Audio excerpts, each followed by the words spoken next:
Today we're making pernil. This is the biggest pernil we can find. It's actually called a fresh picnic in the store.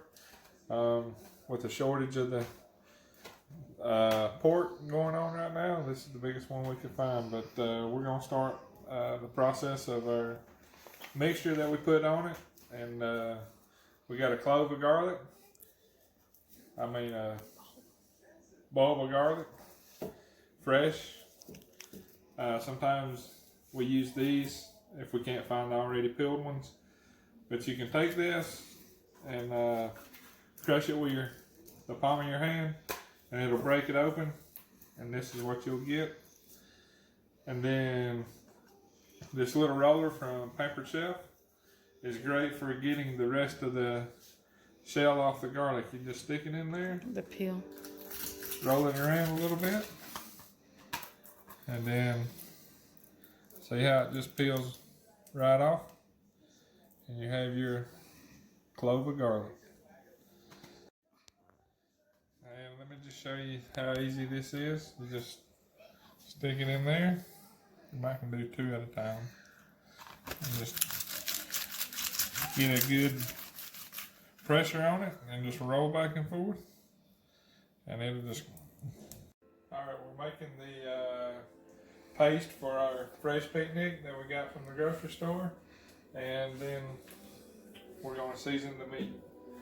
So, first thing you want to do is put your garlic in the blender.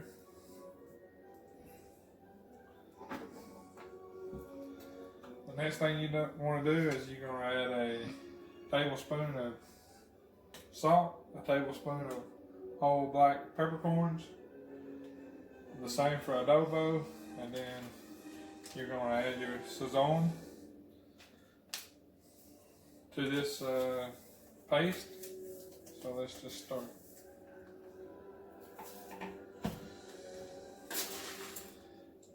And what we want is like a paste. We don't want it like a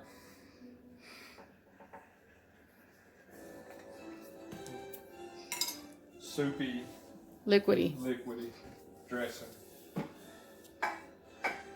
The other thing we're going to add is the olive oil, and all we're going to do is pour it in there enough to make the paste. So and have your blender set on dressing. So here we go. What I forgot to mention is we're just going to add just a little bit of olive oil to this because it is a dry mixture in here right now just to get it started. So we'll just add just a little bit. There we go. Put the lid on it. Then we're going to hit start.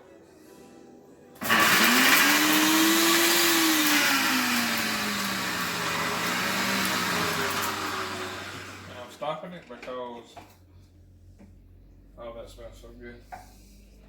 We're going to add just a little bit more. while it's running.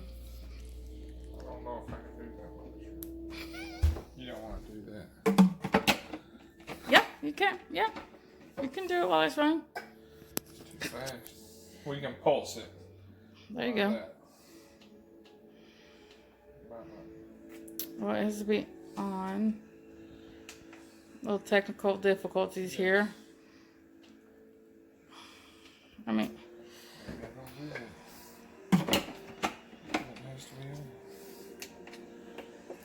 maybe you turned it off.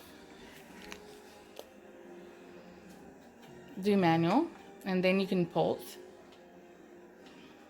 So go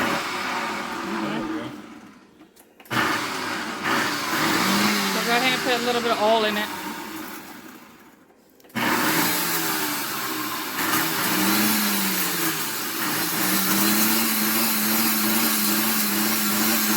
So this is how our pernil is looking after we stab some deep holes in it and up across the skin.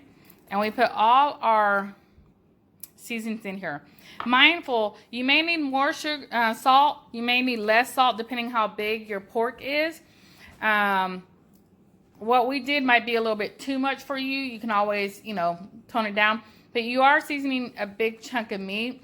So You want to make sure you have enough seasoning, especially the garlic, the pepper, and the salt. That, I mean, I know it sounds so basic, but that does it. I mean, you can put oregano, cumin, you can add whatever you want, but we just stick to basic garlic, salt, pepper, olive oil mixture, and then put sazon on it. And this beauty is ready to go. We put it skin side up and pin it in the Dutch oven with the lid. Create such a good seal that this skin will get crispied up. And we're going to put it in the oven at 350 for about 5-6 hours, and it'll be ready for dinner. Okay, this has been cooking for hours. This spoon, I bet, could almost be pulled out if I really tried. I bet it's moving, but I don't want to. Look at that. That bone has completely separated from this. That is just pulling apart, and it's gloriously done.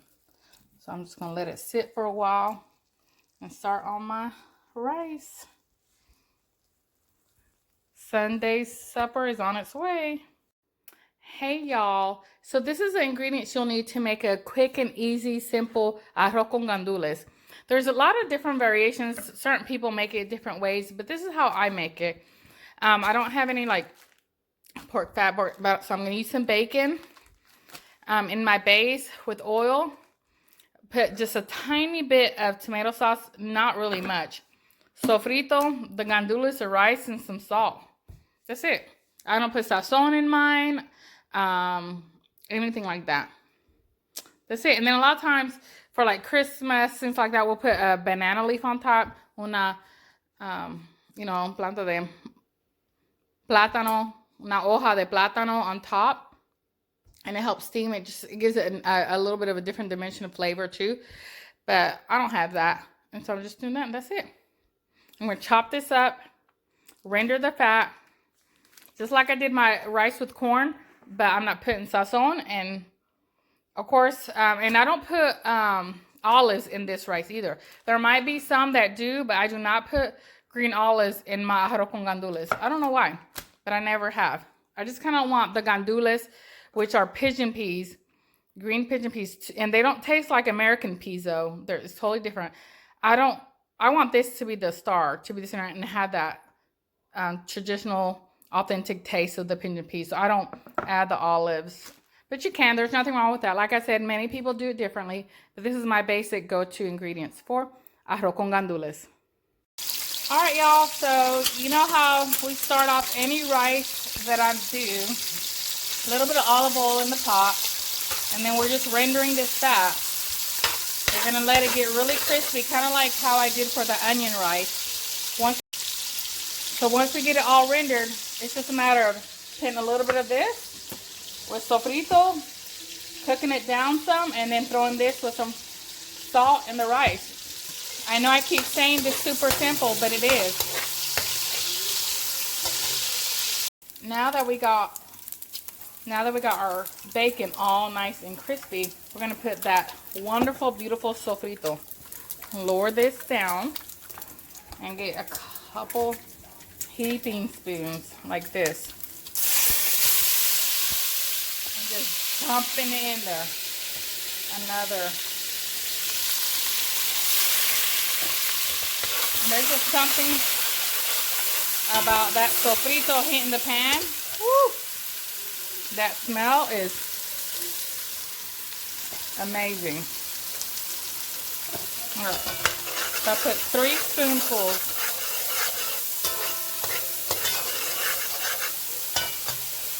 And let that cook a little bit.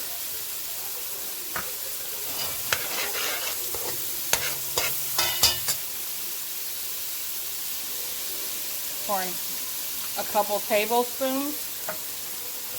If that, might just be like 1 tablespoon.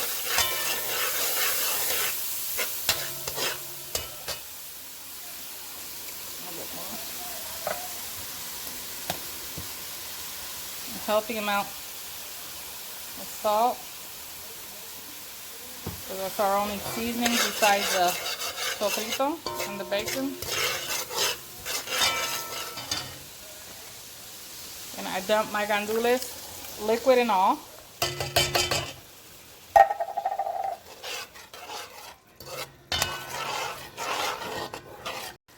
Now that we got everything well incorporated and it's been getting all flavory and good, we're gonna go ahead and I'm gonna put 5 cups of rice today. Oops. Sorry about that. Put 1.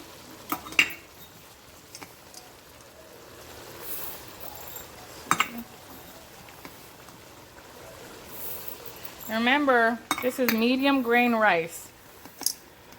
Medium to small grain rice. I think this is a Goya brand today, but 5. I'm gonna mix this up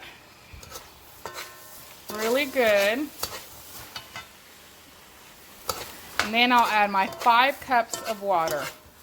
Remember, I do my 5 to 5, my 1-to-1 ratio. 1 cup of rice, 1 cup of water. And again, you can put olives in here or whatever. And I have done it in the past. I don't know, lately, the last couple times that I've done it, I just simply, they're just con gandules. So 5 cups of water. This is 2. And let me put in the next few. All right, y'all. I have mixed it up and I have the water completely. That's how it looks. Remember, I went ahead and tasted it and it needed a little bit more salt. And so I did that and now I'm putting the cover on it. And I'm not going to mess with it until we see the water completely reside. And I have it at 4.5 medium to medium low. Checking the rice. The rice starting to absorb, but we still have some liquid. See on the sides how it's bubbling? We're going to cover it back up and leave it cooking for another 5-10 minutes and then check it again. All right, now that all the water has been soaked up, we'll start turning it like I showed you guys before. And there she is, just piled high. I'm going to cover her up and let it sit for a few more minutes and it's done. So here's the pernil. It's natural juices.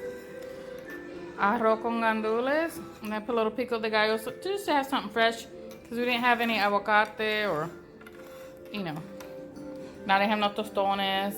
Just want something to kind of break up all that heavy yumminess. Woo. Can't wait to dig in.